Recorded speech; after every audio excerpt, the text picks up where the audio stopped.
Ang programang ito ay hatid sa inyo ng BGC Concrete Batching Plant. We commit and we fulfill.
Painit na ng painit ang tunggalian ng mga koponan sa Intercollegiate and Intersecondary Basketball Tournament sa UCAAP 2018.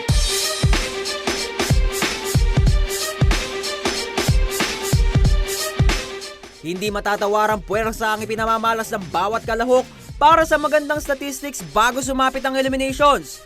Pero para sa mga point guard player ng bawat koponan, mind and body ang ensayong kailangang isagawa para magkaroon ng maayos na set plays. Sa Juniors Division ng Liga, nakipagbakbakan ang Team Titans ng Pampanga Colleges sa Sindalan High School. Puso't kaluluwa ng team kung ituring ni Coach Raymond ng Sindalan High School ang point guards ng kanyang team. Susi raw sa posisyong ito ang may bukod tanging kasanayan sa pagbabasa ng sitwasyon sa hardcourt. Kumbaga siya yung pinakapuso at pinakabuhay dun sa loob ng court.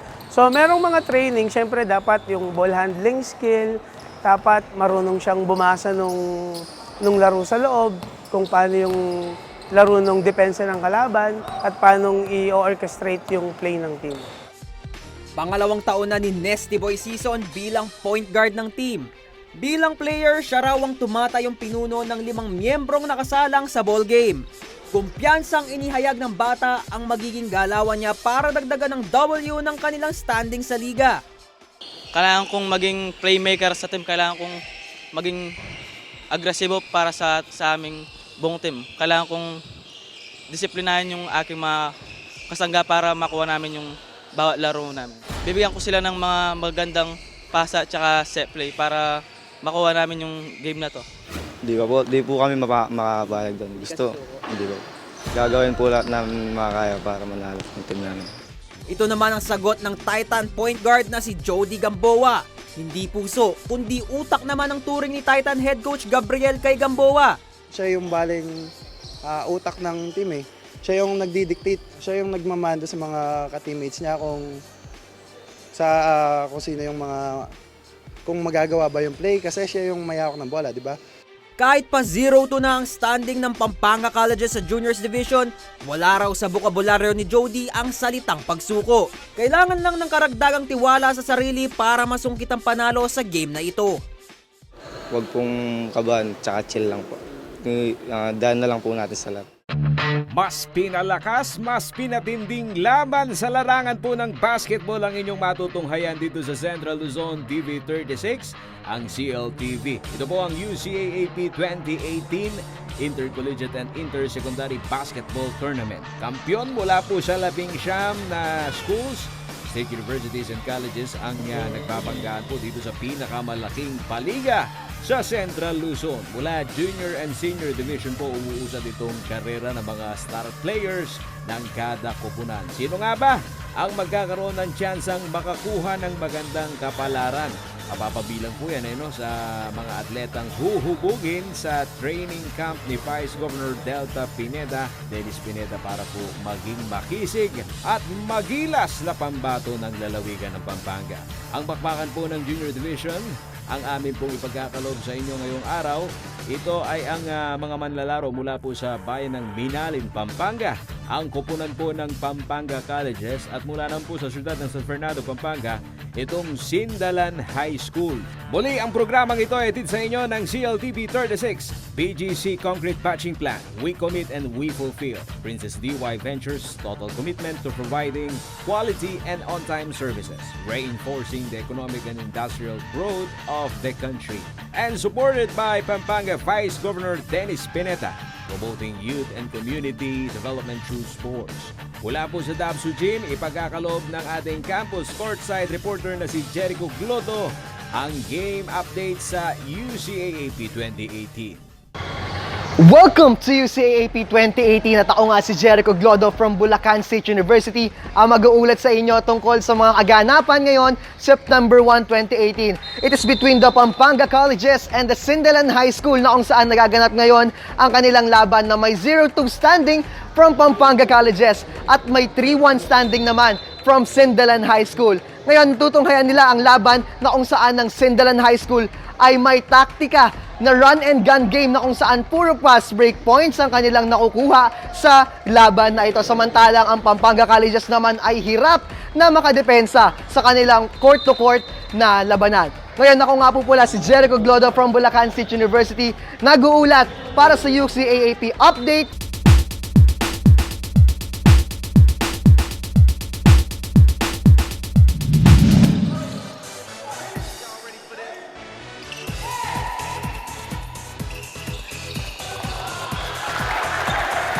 Two points para kay number 8.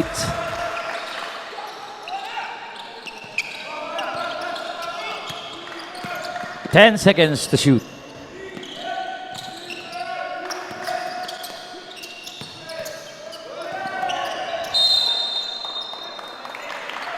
One second remaining sa ating shot clock. 1 second to shoot.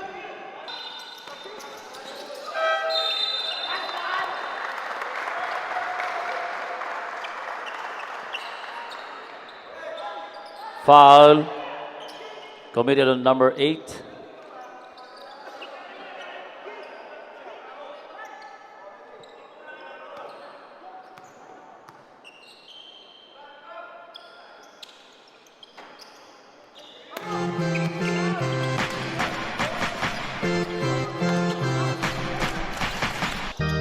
Nakagawa ang bola ni number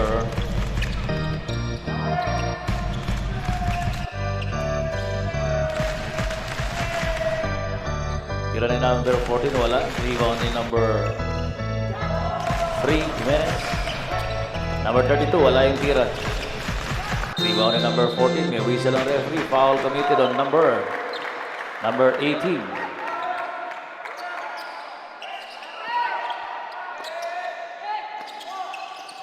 Ang score po natin, deadlock tayo, 2-all.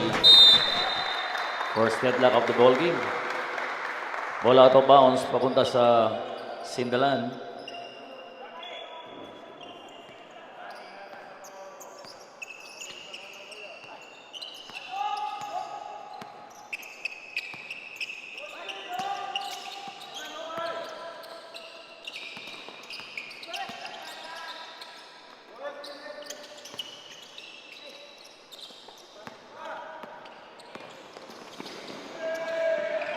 Bola na agaw ni number 6. To Cepada. Cepada nagtuloy-tuloy. Pabandang tira pumasok para kay Cepada. 4-2 score.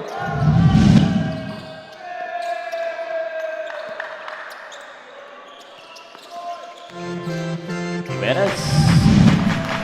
2 points. 6-2 score.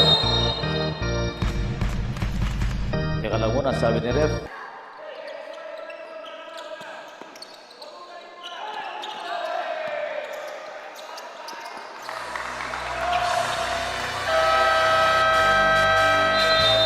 Time out, Pampanga Colleges.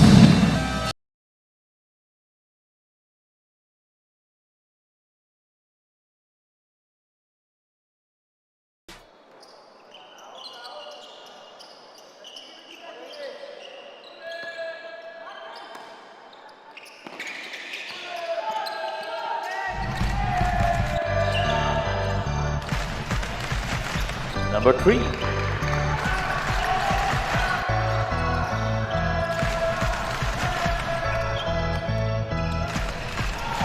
Bola mo din maagaw, napunta kay number 2 Aranja. To number 6, naagaw ng tuloy ni number 18. Agaw uli ni number 22. Pasa sa ilalim kay number 6 for 2 points. Number 6. Pasa kay number 32.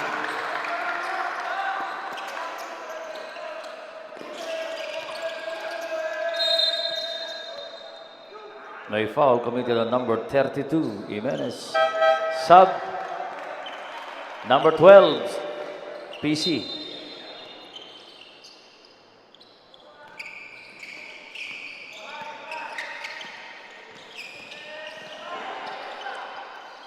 Ten seconds to shoot.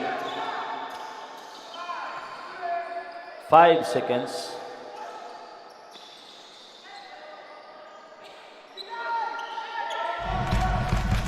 Rebound ni Figueroa to number 18. Santos, number 6, may tangan ng bola to number 18. Foul committed on number 2.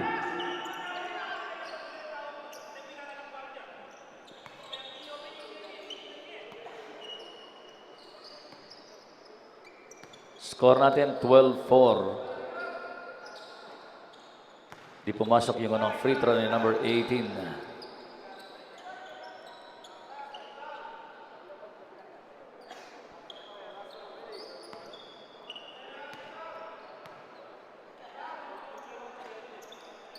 Pumasok yung pangalawa, split para kay number 18, Zeran.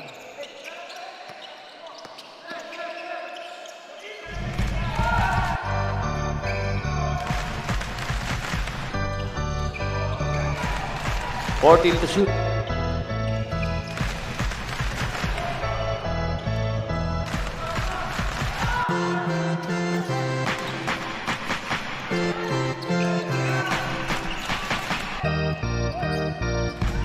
Number 3.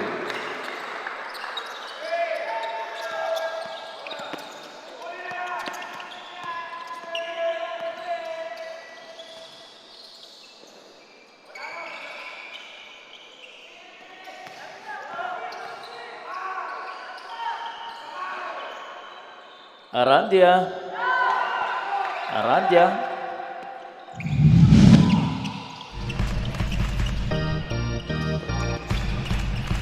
Pili to Figueroa. Wala yung layup. Gamboa.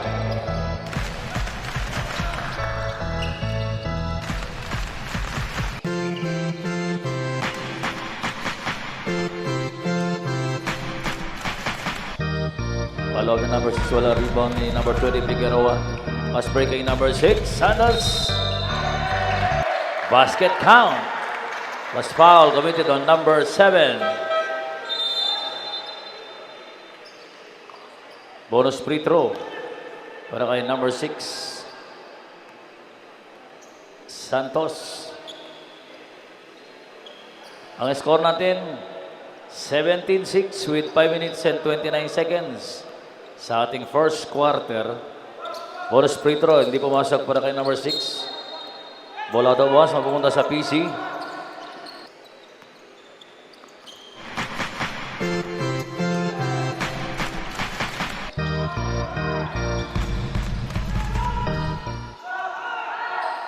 Number 2.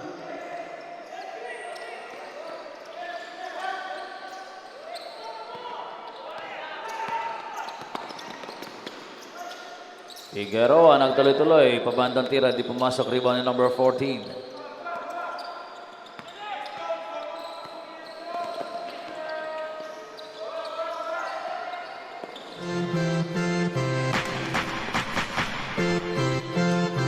Seconds to shoot.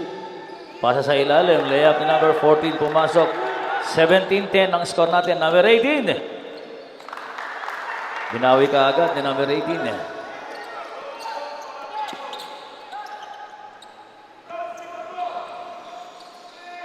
Number 2, naagawan ni number 30 season.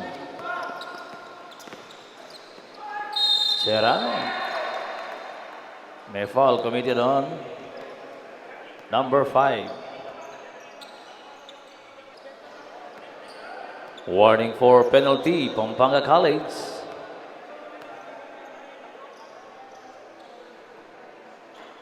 First free throw, pumasok para kay Cepada.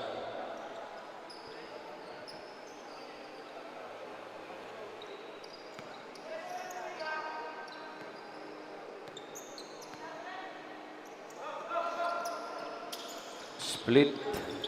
Di pumasok yung pangalawa. Ang gawa ng bola, punta kay number 3. To number 5. Kira ni number 5, di pumasok. Rebound ni number 32. Nakagawa ni number 5 ang bola. Aranja. 2 points yan para kay Aranja. 20-12 score. 8-point lead para sa Sindalan High School.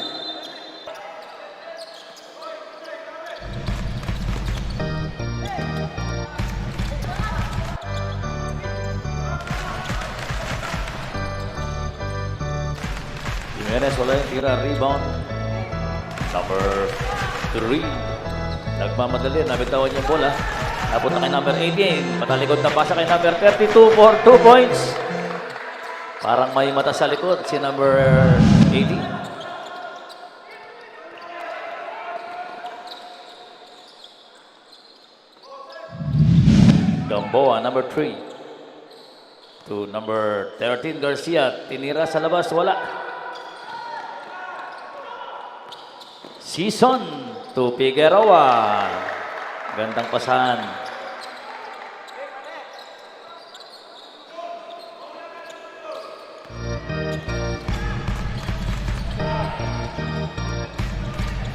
Number 3 na trap. Pero may hawak sa kamay. Committed on number 9. 14 seconds shot clock reset para sa Pampanga College. 13 foul para sa Sindalan.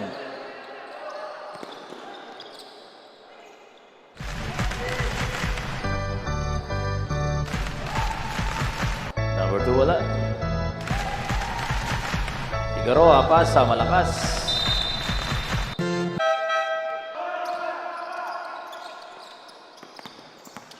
Pressure defense ang pinapakita ng Sindalan. Bola na agaw ni number 3. Pasa. Behind the back pass. Ang ganda pasa. Hindi lamang ng bola. Number 32 sa 3. Wala. Rebound ni number 2. Putback is good for number 2.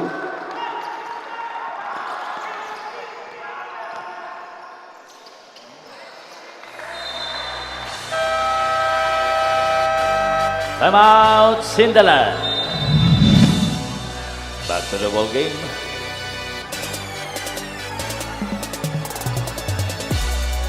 Number 30 nag-inbound ng bola, Season.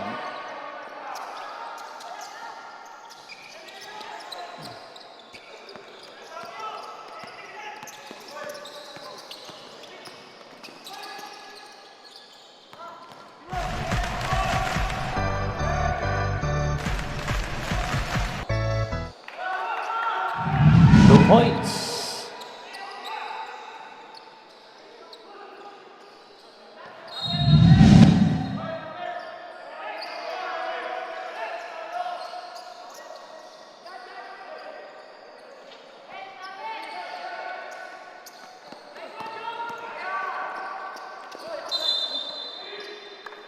Fourteen seconds to shoot. 14 seconds sa ating shot clock.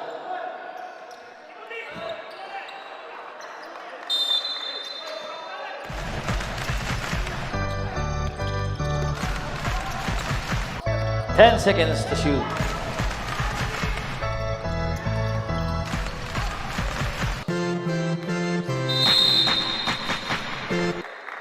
Foul on number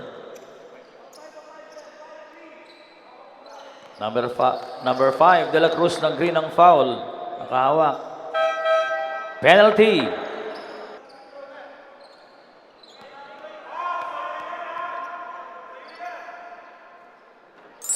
Pumasok yung unang tira. 27-14 ang score.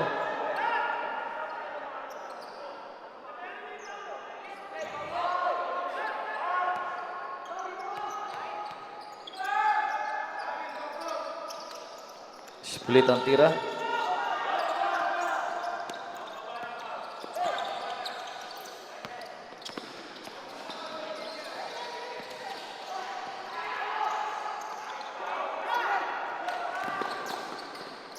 Number 3.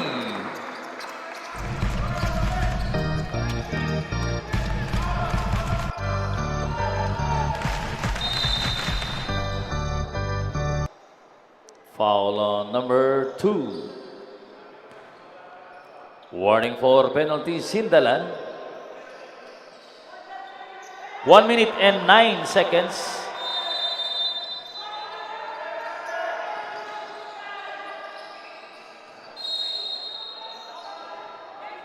Bola out of bounds. Sindalan pa rin ang bola. Papampanga College rather. 12 seconds.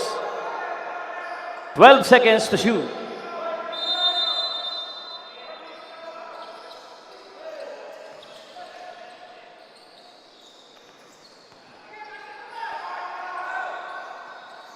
Five seconds to shoot.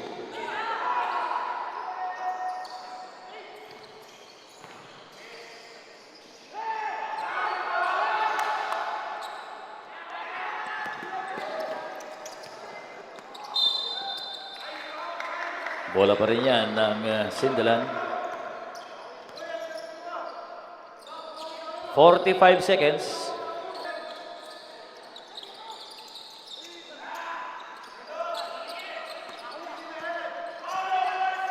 Ten seconds. 5 seconds.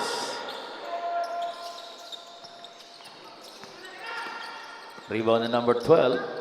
Bola na hagaw ni number 6. Yung layup wala. 20 seconds.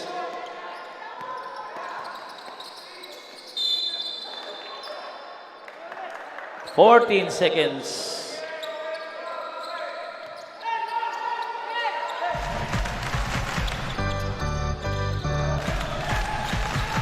10 seconds.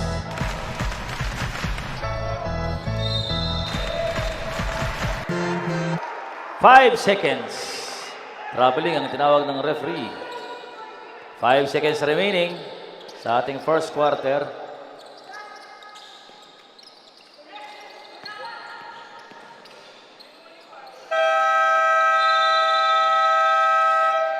Muntin pa pumasok yung tira ni number 7. At the end of the first quarter, ang score natin 29-14. Sindalan by 15 points.